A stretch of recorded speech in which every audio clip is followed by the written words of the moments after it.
Vamos a empezar. Voy a intentar terminar a las 2 como a la hora prevista. Entonces, algunas cosas voy a saltar, pero eso yo creo puedo hacer por otra razón, que es ayer Ramón hablaba mucho de la inteligencia artificial y hay unas cosas repetidas en esta presentación que puedo saltar. Entonces, intento ser más breve. Bienvenidos otra vez. Bueno, vamos a hablar de la inteligencia artificial y quiero continuar con algunos de los mismos temas de antes, pero ahora en el contexto de progreso reciente de la inteligencia artificial y sus limitaciones. Soy muy de acuerdo con todo lo que decía Ramón ayer.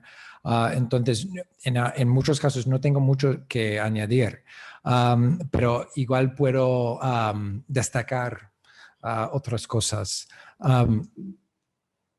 Empezando, sigue siendo un problema hoy en día en la comunidad de la inteligencia artificial cómo se puede definir y cómo se puede medir la inteligencia. Entonces hablamos de si hemos llegado a la inteligencia general o no, todo eso, hay mucho debate. Pero también en el fondo las cuestiones más básicas como qué es la inteligencia artificial o qué es la inteligencia en general, no son cuestiones, son cuestiones no resueltas. Yo leí un paper reciente escrito por un empleado de Google sobre este problema. Y él decía que más o menos en la historia de la inteligencia artificial había dos ideas principales de qué es la inteligencia. Y uno tiene que ver con habilidad en tareas específicas, ¿no? Si hay algo que es una habilidad que tenemos nosotros y un ordenador o un programa tiene esta habilidad, se puede hablar de inteligencia.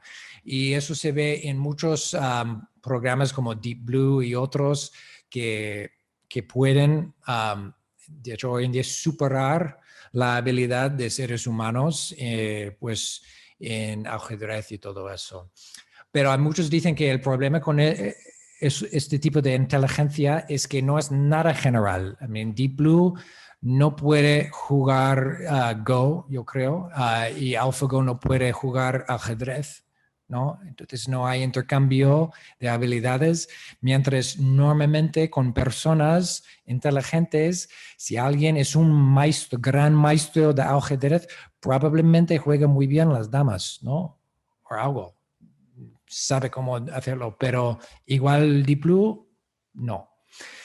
Entonces, dicen que hay problemas con este tipo, porque es como habilidades muy estrechas y también, de hecho, es bastante, no digo fácil, pero ahora es algo que podemos conseguir, es programar un ordenador para hacer una tarea muy específica, como ajedrez, que tiene unas cuantas reglas, pero no es algo muy complicado.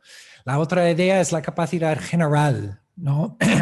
Y hay proyectos que desde el principio han intentado crear un sistema que tiene pues una capacidad general de aprender, pero eso requiere también una base de conocimiento muy general y eso tampoco ha salido muy bien. Y el autor, que es François Chollet, yo creo, dice que propone otra y más o menos lo que propone es una definición que tiene que ver no con si una máquina tiene una habilidad o no, o una capacidad muy general de aprendizar, pero habla de la eficacia de aprendizaje de habilidades sobre un rango de tareas, ¿no?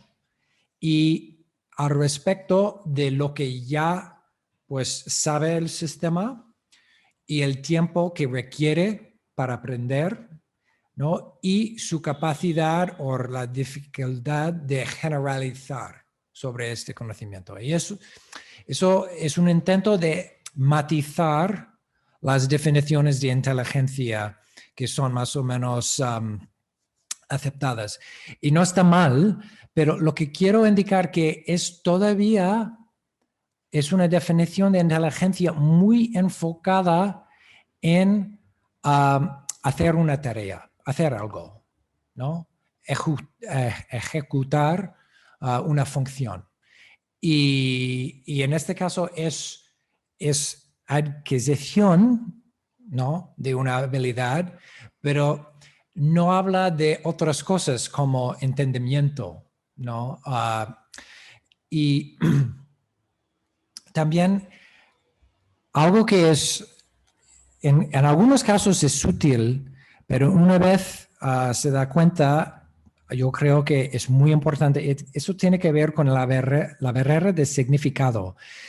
Y eso tiene que ver con muchos sistemas no entienden el significado de las habilidades que tienen.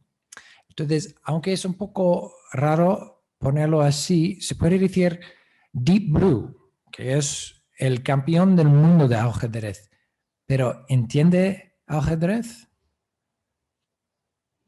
Pues juega muy bien y puede ganar a los mejores seres humanos, pero entiende. Y algunos dicen que, bueno, si entendimiento significa como hacerlo bien, entonces tener la capacidad, tener la habilidad, pues sí, y no hay más. Pero algunos han indicado que hay situaciones de ajedrez que pueden existir, son posibilidades en principio de verdad, pero son posibilidades muy tontas, ¿no? Es como una situación casi absurda. Y una persona mirando esta situación puede decir, pues eso es absurda. Sí se puede pasar, pero nunca va a pasar porque eso es absurdo. Deep Blue no reconoce este juicio de estupidez, ¿no? Y voy a usar otro ejemplo. De hecho, tiene que ver con el argumento de Tales de un calculador de verdad, se puede calcular sin entender el significado de los números y todo eso. Eso viene voy a poner todo eso. Eso es algo que pasó con mi hijo hace un par de años.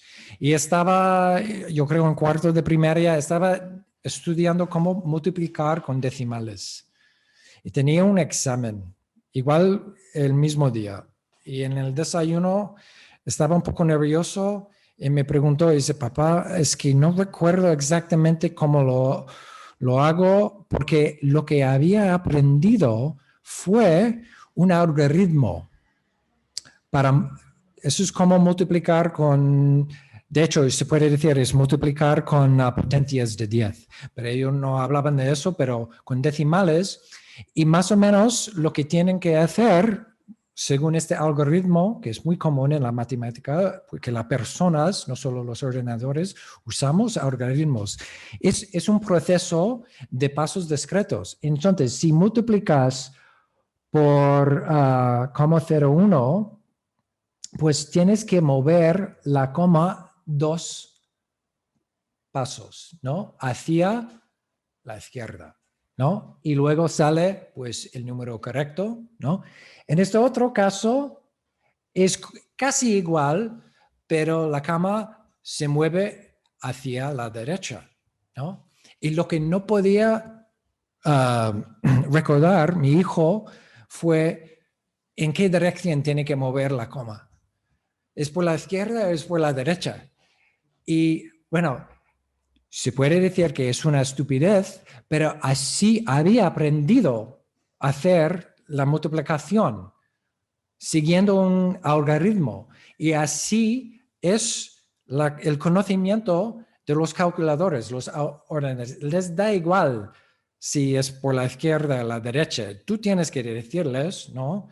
Y en este caso, yo le dije a mi hijo, oye, pero si multiplicas un número en este caso, por ejemplo, por 100, que es un número grande, el número que va a resultar va a ser más grande o menos grande.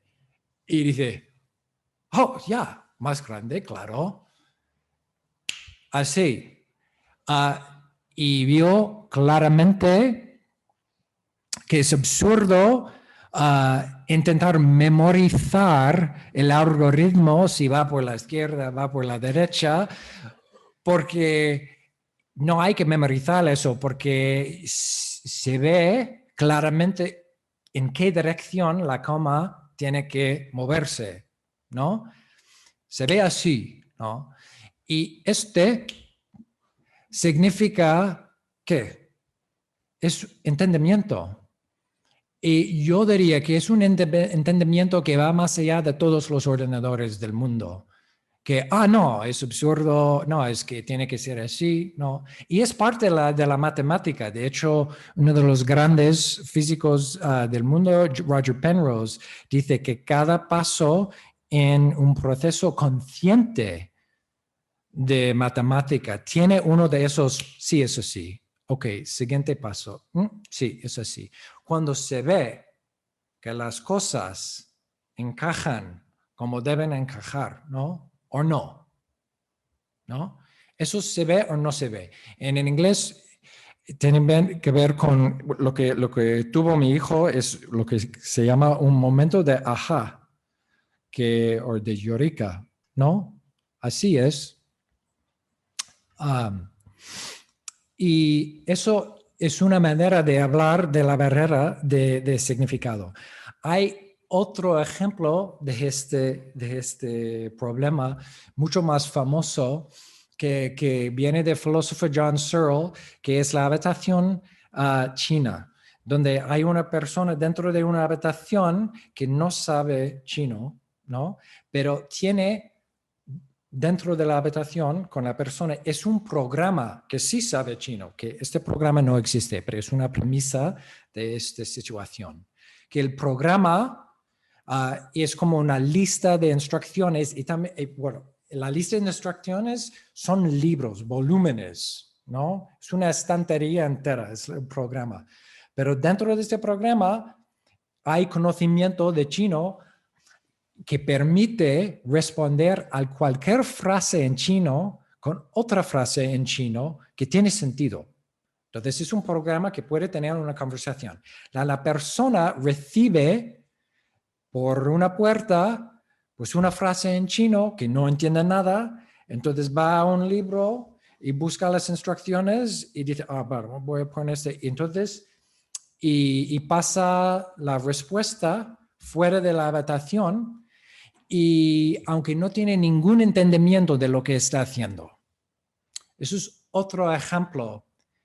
Y este ejemplo es muy famoso y muy discutido, ¿no? Hay muchos diciendo que no, que se puede. Yo creo el ejemplo de mi hijo es parecido, pero también incluye este momento de ajá, ¿no? Que yo creo indica algo que no existe en ningún algoritmo. El algoritmo pasa de un paso a otro, pero ninguna hay una vista del conjunto como tuvo mi hijo. Pues bien, avanzando. Ahora, okay.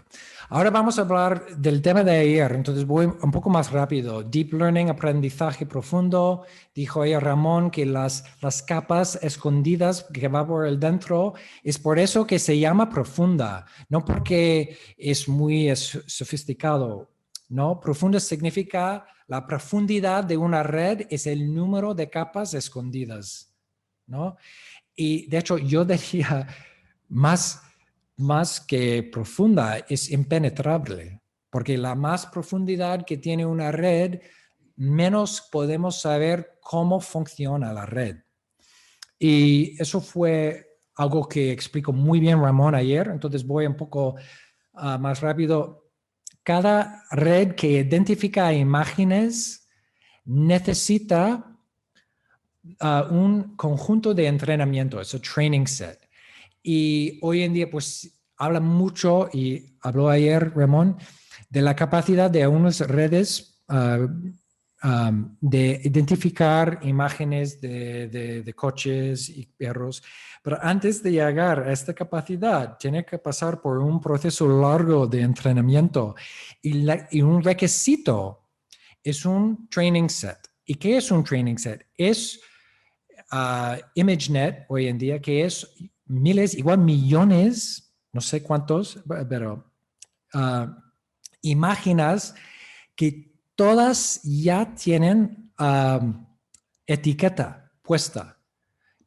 ¿Puesta por quién? No por la red, por seres humanos.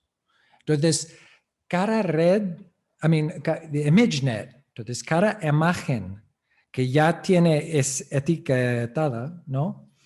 Tiene que pasar por un ser humano que dice, aquí hay un perro, aquí una bicicleta. Eso cuesta muchísimo tiempo.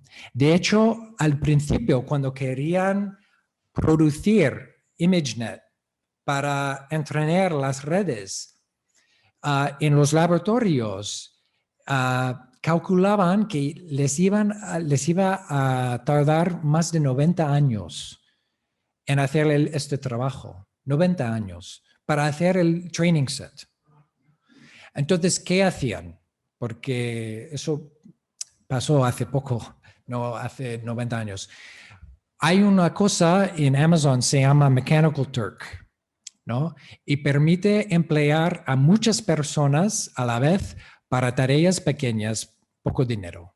Entonces, y así hicieron ImageNet, empleando a miles de personas, pagando cada uno poco dinero, y así fue posible, pues, etiquetar, pues, miles y miles de imágenes. Pero sin este esfuerzo humano, no sería posible entrenar las redes que ahora tienen tanto éxito. Ok, hablaba mucho de eso. Eso es el long tail problem que tiene que ver con la distribución de posibilidades. Y un problema para redes es que hay que pensar, hay posibilidades muy raras que pasan en el mundo. Y aquí hay un ejemplo, es una persona en una bici con 6 perros, ¿no? Y identificar esta situación o esta imagen para, por ejemplo, un coche autodirigido es bastante difícil, pero además para los que programan los coches, parece que si coche no es capaz de aprender como nosotros, hay que programar todas estas situaciones. O si no, algún día el coche se va a encontrar con esta situación y no va a saber qué hacer. Y de hecho, eso es más o menos lo que pasó, que uno de los accidentes fatales de un coche autodirigido. Vale.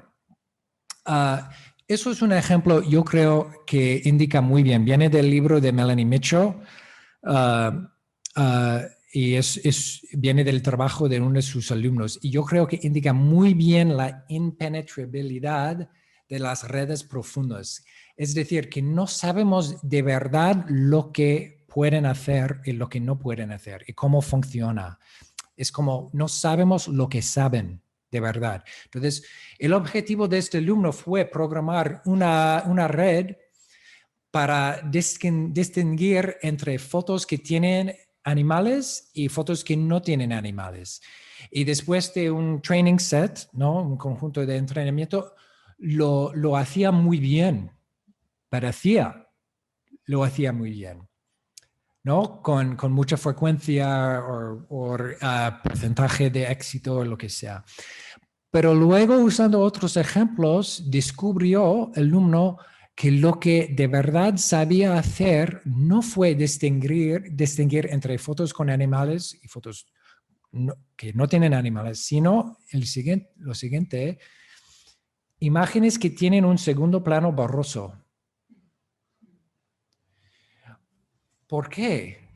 Porque claro, en la mayoría, pero no todos, la mayoría de las fotos de un animal, para hacer una buena foto, hay que enfocar bien en el primer plano, que es un animal, y dejar borroso el segundo plano. Y eso es lo que aprendió la red. Entonces, da igual el objeto en el primer plano de la foto. Esta red dice que es un animal. Y si no hay un segundo plano borroso, pues no tiene animal. Pero hay fotos con animales que no tiene segundo plano borroso. Pero en este caso, este alumno fue capaz de descubrir de verdad, bueno, puede ser que es otra cosa, que no podemos imaginar, que tiene que ver con el fondo borroso, pero es otra cosa. Y lo hizo, yo creo, con más ejemplos fuera del conjunto de entrenamiento. Pero, y también hablaba de eso. Voy a hablar de la figura en la derecha porque es más de lo mismo. Pero en este caso, son imágenes que para nosotros no tienen ningún sentido, es como ruido, pero las redes que dicen que son muy buenas, pues identifican cada una de estas imágenes como pues un pájaro, un leopardo, pues una panda, lo que sea, ¿no? Entonces, eso indica pues más que no sabemos de verdad lo que hacen y seguro que esta habilidad que tienen de identificar imágenes no tiene nada que ver con entender el sentido de una foto, nada que ver. Videojuegos. Yo creo que Ramón hablaba un poco de eso. Eso es una transición al tema que más me interesa, que tiene que ver con recompensa y aprendizaje con refuerzo. Pero DeepMind yo creo, es un proyecto de Google, yo creo ahora, que ha aprendido a jugar a videojuegos clásicos de los 80, ¿no? Y aprendido solo, no, pero usando un tipo de aprendizaje de refuerzo, que es si en el videojuego consigue puntos haciendo una cosa, luego, como explicó ayer Ramón, hay un refuerzo de la cadena de acciones que llegó a esta recompensa, que es conseguir puntos. Y con este tipo de aprendizaje aprende a jugar muy bien muchos videojuegos. Por ejemplo, este Breakout. Y lo que es como ping pong, tiene un palo por abajo que es una línea y tiene que con la pelota pues pegar a los bloques y consigue un punto, ¿no? Y cada vez que explota un bloque. Y así es fácil para la máquina aprender porque los puntos, es fácil conseguir puntos y cada vez que consigue punto puede aprender algo. Si no consigue puntos, no puede conseguir nada, aprender nada. Entonces aprende muy bien este juego y lo hace muy bien, aunque Melanie Mitchell dice en su libro que un problema es si cambias un poquitín una parte de este juego, ya no sabe jugar. Entonces, es una técnica que aprenden los seres humanos también, que es si eres capaz de abrir un túnel, puedes conseguir muchos puntos por abajo, porque la pelota se queda ahí rebotando y eso se va, y hay un término para eso, es tunneling, ¿no? Pero el mismo concepto se puede aplicar si cambias la orientación de la pantalla, ¿no? Y ya no es horizontal, sino vertical. Un ser humano ve, pues, que, no, pues yo puedo hacer la misma técnica, pero el programa tiene que empezar de cero, ¿no? Entonces no hay transferencia. Este otro juego es interesante porque eso fue el juego que no podía aprender al principio. DeepMind pues sufrían mucho. No, pero no literalmente, porque no sufren, pero no podían avanzar. ¿Por qué?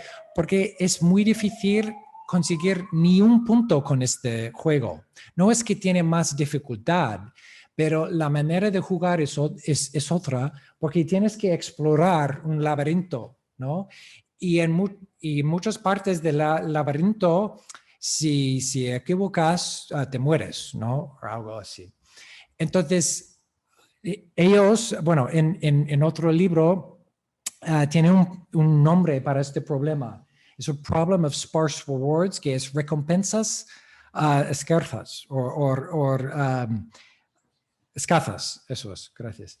Y entonces tenían que programar otro sistema de refuerzo, ¿no? Otra recompensa, porque con puntos no valía, ¿no? Entonces, lo que hacían es muy interesante y es muy creativo. Um, el sistema consigue, pues, refuerzo o recompensas por novedades. Entonces, es una forma de curiosidad. Entonces, explorando partes del laberinto que son nuevas para el programa, le da no puntos, pero una recompensa que le permite aprender. Y así al final aprendí a jugar este juego. Y ellos dicen, pues sí, pues bueno, algunos dicen que sí, es mucho más realista así, porque la verdad es los seres humanos es que nos gustan las novedades, ¿no? Y de hecho, si pues miras un bebé jugando con sus manos, le encanta la novedad del movimiento de la mano, que es poca cosa, pero mientras es algo nuevo, le gusta, ¿no? Entonces, algunos dicen, pues ahora sí tenemos un programa que tiene la misma inclinación. Yo diría, bueno, eso va al asunto de la pregunta de la charla anterior. Entonces, hablando de valores, hay un libro muy reciente que básicamente trata de este tema en particular, de los valores, que igual debe poner en comillas valores, que tienen los programas o las máquinas, tienen que ser muy alineados con los valores nuestros. Tenemos que cuidar mucho con este desafío, porque si no, vamos a tener problemas con este, que es una representación de un problema de lo que se llama the alignment problem, o problema de alineamiento. Y eso es de la película Fantasía de Disney. Y no sé si recordáis, pero Mickey Mouse, que es un brujo novato, pues tiene que hacer una tarea de limpieza que no quiere hacer, entonces usa la mágica para controlar o no controlar escobas que ahora son mágicas y hacen la limpieza, pues las escobas lo hacen ellos, bueno, solas. Pero enseguida es fuera de control, ¿no? Porque siguen limpiando y al final yo creo que tiene que venir el brujo maestro para solucionar el problema. Pero en este libro, Christian nos avisa de este problema. Dice que estamos intentando crear máquinas que tienen valores, entre comillas, que pensamos son nuestros, pero si no definimos muy bien, podemos tener una situación así. Y de hecho, en la inteligencia artificial hay muchas situaciones, digamos, imaginarias de este problema, que hemos creado un sistema que su objetivo es hacer sonreír a todo el mundo. Pues podéis imaginar cómo acaba mal esta historia. Y es interesante este problema, pero quiero indicar algo. Cuando hablamos de la cuestión de valor, y eso ya he dicho hace poco tiempo que es el problema aquí, es que se puede decir de verdad que existe un valor para una máquina si este valor es solo una prioridad, digamos, programada por alguien. Es decir, si es una regla. En los valores que tienen un papel muy importante en nuestra vida, en primer lugar, son cosas que sentimos. Luego podemos pensar y reflexionar, pero si en ningún momento no sentimos el valor, no es claro que se puede hablar del valor en cualquier pues, sitio. ¿Y por qué uso esos ejemplos de ciencia ficción? Pues son poco realistas, pero indica, yo creo para mí, son muy interesantes para indicar cómo solemos pensar en la relación entre la sensibilidad afectiva o sensibilidad hacia el valor, por un lado, y la inteligencia, por otro lado.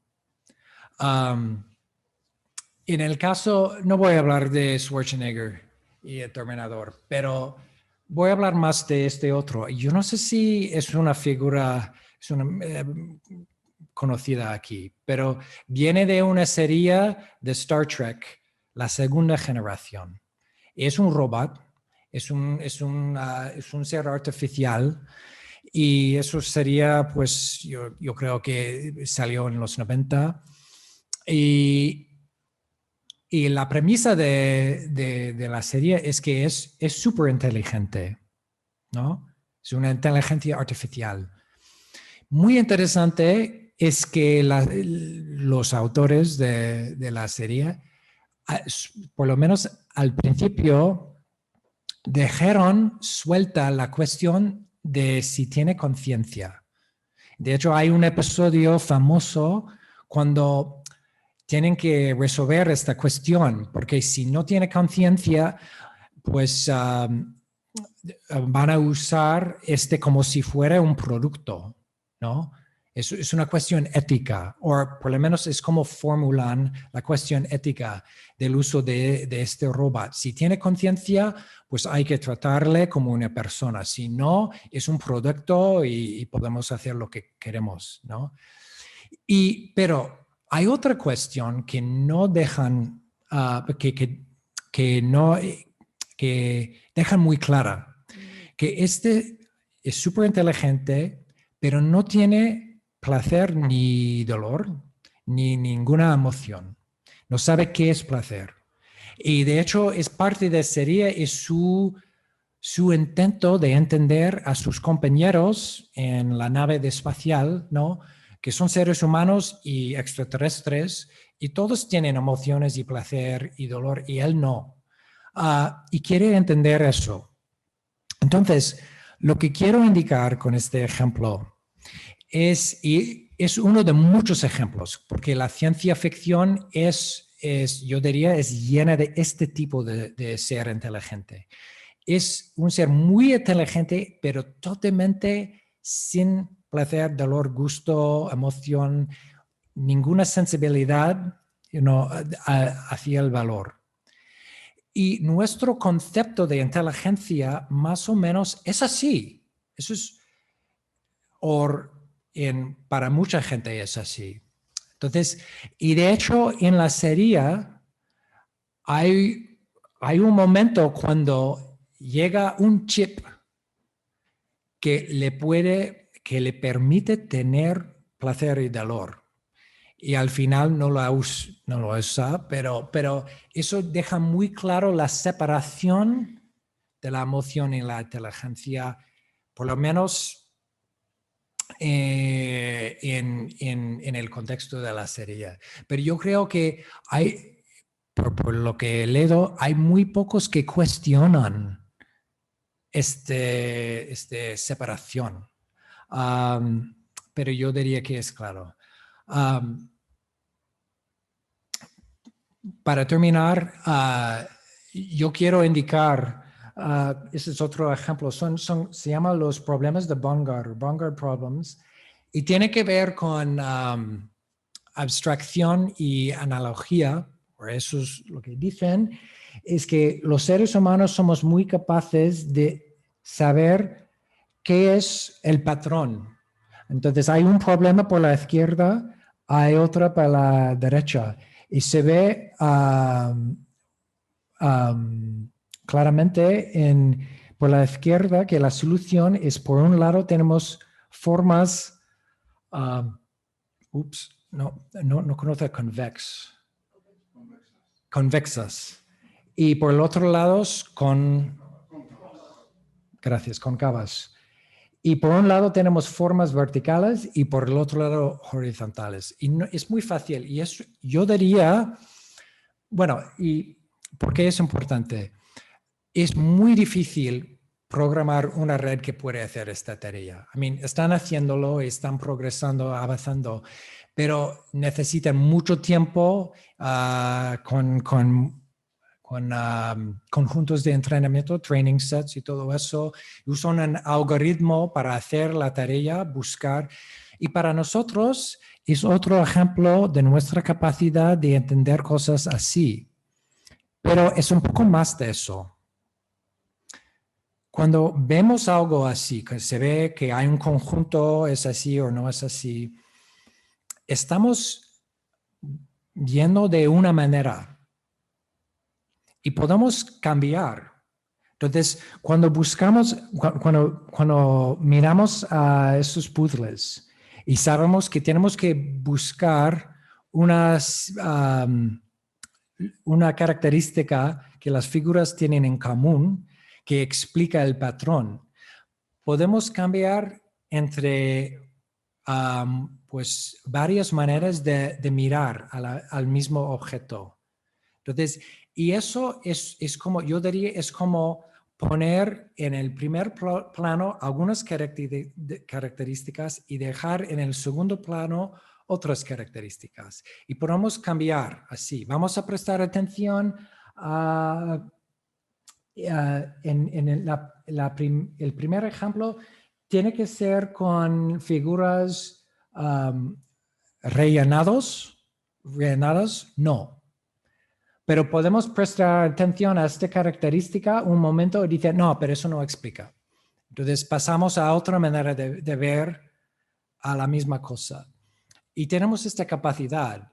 Y es muy particular, no solo yo diría en seres inteligentes, pero en seres humanos. Esta capacidad, eso es como manipular, pero la manera de percibir. Y un ejemplo que es muy famoso, que es el experimento del gorila invisible. Yo no sé si habéis oído hablar de eso, pero hay un experimento de psicólogos muy famoso donde una persona tiene una tarea que es mirar un video de personas jugando baloncesto. Y la tarea es que tiene que contar pases, ¿no? Entonces está muy fijado en eso. Y entra una persona en traje de gorila y hace eso por el medio del juego. Y luego sale, ¿no? Y después preguntan a los sujetos, ¿has notado el gorila? Y yo creo más o menos la mitad o un poco más no notan el gorila porque están concentrados en contar pases. Eso es una capacidad de cambiar el modo de ver. Y aunque no es cierto, y no puedo decir eso, pero puede ser que es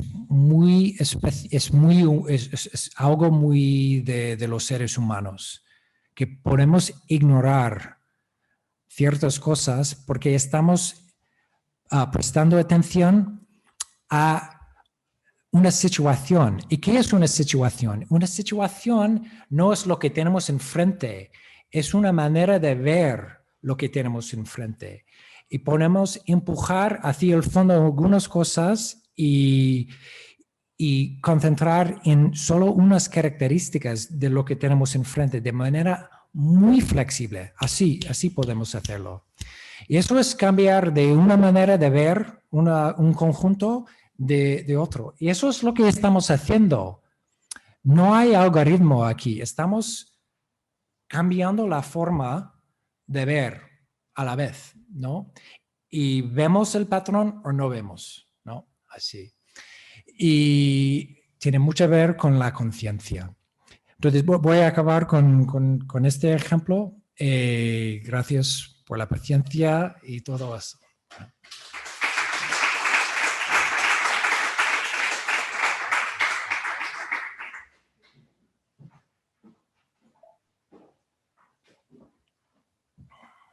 Buenos días. Buenos días. ¿Me oye? ¿Se me oye? Sí. Ok. Mi nombre es Benigno Moreno Vidales. Estoy en la Universidad de Barcelona realizando un doctorado en cerebro, cognición y conducta. Y bueno, nada, decirte que me ha encantado la presentación, me ha encantado el tema del significado porque entra entre mis inquietudes. Y te quería preguntar por qué no se ha desarrollado una teoría de la información con significado semántico. Igual que existe la teoría de la comunicación de Shannon, con toda la tipificación de la información puramente significante, puramente de señal, ¿por qué no se ha desarrollado, tal como propone Weber en su contribución dentro de la teoría de la comunicación de Shannon, una teoría del significado? ¿Cuál es tu opinión? Yo creo que sería muy rico si podría contestar. No, yo diría que eso es mi aportación y eso es mi opinión. Y yo creo que se ve en la presentación de dónde viene esta opinión. Yo creo que hay problemas más básicos que el problema de información semántica o significado. Y yo creo en el fondo, y es el problema del valor. Y yo de hecho que nuestro entendimiento del significado viene de la capacidad intrínseca que todos los seres vivos tienen, que es una sensibilidad a nuestro ambiente y también a nuestro estado, que es, uso el palabra valor, pero se puede decir que es una preferencia, es una motivación intrínseca, es un deseo. Hay muchas palabras, muchas que se puede usar para describir este requisito. Y para mí es interesante. Hay muchos científicos que respeto mucho, por ejemplo, Melanie Mitchell, yo creo que su libro es fantástico. He basado mucho de mi presentación en lo que dice ella, y ella sabe mucho más de la inteligencia artificial que yo. Ella habla mucho del problema de significado, ¿no? Pero no toca el problema del valor. Y eso es importante porque en teoría, y no sé si estás de acuerdo, es posible tener igual un sistema que entiende el significado, pero le da igual. Pero yo creo que nuestra capacidad de aprender significados y la información semántica esta capacidad está basada en preferencias intrínsecas, ¿no? En el deseo.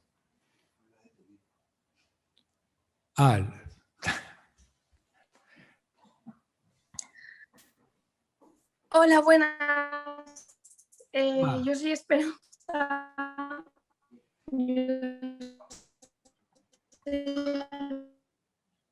No se oye. Ay, La ¿no me oyes? Hola, ¿me oyes ahora mejor? Sí, un poco mejor, sí. Vale, perdón, es que estoy teniendo toda la mañana problemas de conexión. Como te decía, soy Esperanza, estoy haciendo un grado de neurociencia, así que muchísimas gracias por la charla, porque claro, me queda así un poquito más lejos de lo mío, y la parte de inteligencia artificial me ha parecido muy interesante. Y Me ha llamado mucho la atención la parte un poco de los algoritmos de Deep Learning, cómo van aprendiendo. Primero porque el tema de que el único medio de aprender sea al principio la puntuación, pues bueno, me abre así un poco una puerta a una reflexión más de que les estamos enseñando, entre comillas, del el fin justifica los medios, pero bueno, quitando eso, que es así como más etéreo aparte, sí que me ha llamado mucho la atención la parte de meterles la innovación como recompensa, que sí que a lo mejor se parece más a nuestra forma de aprender, pero me choca. ¿Las pantallas nuevas son capaces de recordarlas ellos o digamos que es el programa el que les da un input de tienes una pantalla nueva? Porque si no estamos generando memoria, digamos, en los algoritmos. No entendí, esta es la última parte de las pantallas nuevas. Sí, has dicho que la novedad, este programa sí. que hacía el videojuego, porque la recompensa fue novedad, explorar pantallas nuevas o partes del laberinto, ¿eso se refiere? Sí. Ok. Y la pregunta es, ¿por qué no es más realista esta forma de aprender? ¿Qué es la pregunta al respecto? No, si es el algoritmo el que es capaz de recordar dónde ha estado y entonces está generando memoria o digamos alguien le da un input de es una pantalla nueva. Pues la verdad es, no sé exactamente cómo funciona. Solo quería indicar, yo creo que funciona más o menos como el otro programa de aprendizaje de refuerzo, solo es que tiene, además de puntos, porque se puede conseguir puntos en este videojuego, pero claro, para conseguir solo un punto tienes que explorar mucho. Y durante este proceso de exploración, si no hay recompensas, no hay aprendizaje. Entonces, lo que tenían que hacer es añadir otra forma de recompensa que no solo tiene que ver con conseguir el punto, pero también que explorar nuevas partes del laberinto.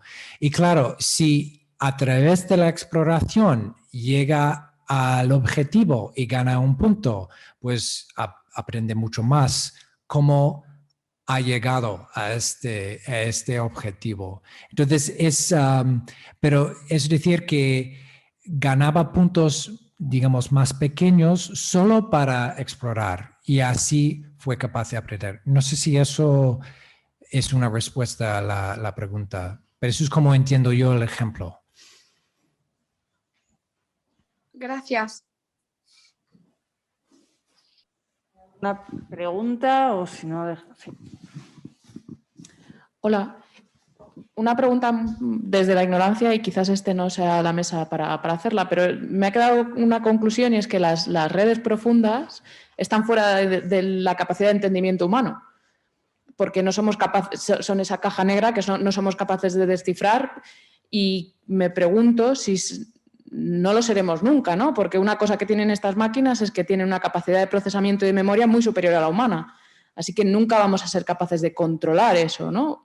Pregunto. No. Ya, yo creo que eso es más o menos el peligro que indican muchos expertos en el campo, que el problema es que no sabemos qué saben las redes y qué tienen en su memoria y cómo han aprendido lo que hacen.